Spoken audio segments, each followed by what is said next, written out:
Le Paris Saint-Germain s'est immiscé dans le dossier Sadio Mané et le club de la capitale pourrait bien passer devant tout le monde. On vous explique tout ça dans un instant.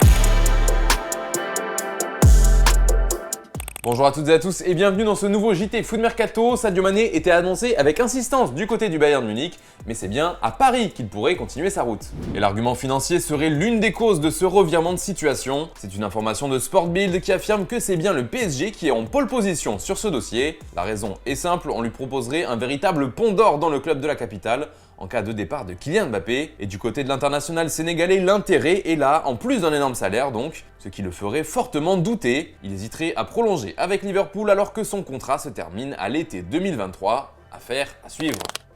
Sadio Mané au PSG, est-ce une bonne idée? Est-ce que vous validez? C'est la question du jour. Comme d'habitude, vous nous donnez votre avis dans les commentaires et on en reparlera dès demain. Hier par exemple, on vous demandait quelle serait la recrue idéale pour Manchester United. Vous nous avez donné beaucoup de noms différents, mais ceux qui reviennent le plus, c'était peut-être N'Golo Kanté et Paulo Dybala, même si ce dernier semble se diriger vers l'Inter.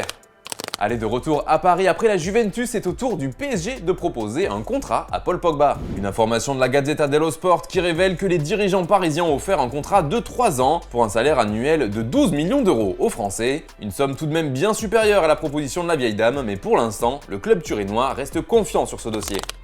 Manchester City a déjà réalisé le plus gros transfert de l'été pour le moment avec Erling Haaland, mais les Sky Blues sont loin de vouloir s'arrêter en si bon chemin. En effet, l'effectif de Pep Guardiola va continuer de connaître de grands changements. D'autres arrivées sont prévues, à l'image de Marc Cucurella dont on vous parlait dans le JT d'hier. Le jeune latéral gauche de Brighton est dans le viseur des Citizens. Ils espèrent s'offrir l'international espagnol pour environ 35 millions d'euros. Des renforts, il pourrait y en avoir aussi au milieu de terrain, surtout avec le départ acté de Fernandinho à l'issue de la saison. Pep Guardiola aimerait ainsi faire venir un certain Calvin Phillips de Leeds United, mais lui aussi va coûter très cher, il est estimé à environ 60 millions d'euros et il est considéré comme une piste sérieuse, d'autant qu'un autre milieu de City pourrait quitter le navire et pas des moindres, enfin c'est plutôt lui qui est poussé vers la sortie, c'est Ilkay Gundogan, et l'international allemand a été aperçu à Madrid ce lundi. Gabriel Jesus lui non plus ne devrait pas être conservé par City, rarement titulaire au poste de buteur, il devrait avoir encore moins de temps de jeu avec l'arrivée d'Haaland. Et Arsenal compterait en profiter.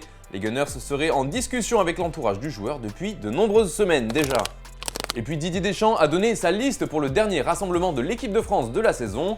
4 matchs au programme et quelques surprises au passage. Enfin, surtout une, la sélection de Boubacar Kamara. Ça faisait longtemps qu'il attendait le joueur de l'OM, et bien voilà ce qu'en a dit le sélectionneur des Bleus. Il est là de par Boubacar Kamara, de par ce qu'il réalise avec son club dans un registre bien particulier, même si c'est lié à d'absence d'autres joueurs qui avaient l'habitude d'être là, et j'étais déjà confronté à des joueurs qui ont cette liberté-là, puisqu'ils sont binationaux, d'avoir le choix. À aucun moment, je ne l'ai fait et je ne le ferai, de sélectionner un joueur pour l'empêcher d'avoir le deuxième choix.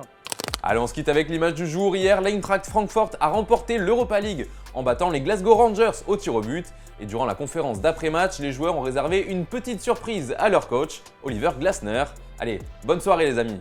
Ja, wij ook nog in de 180 minuten.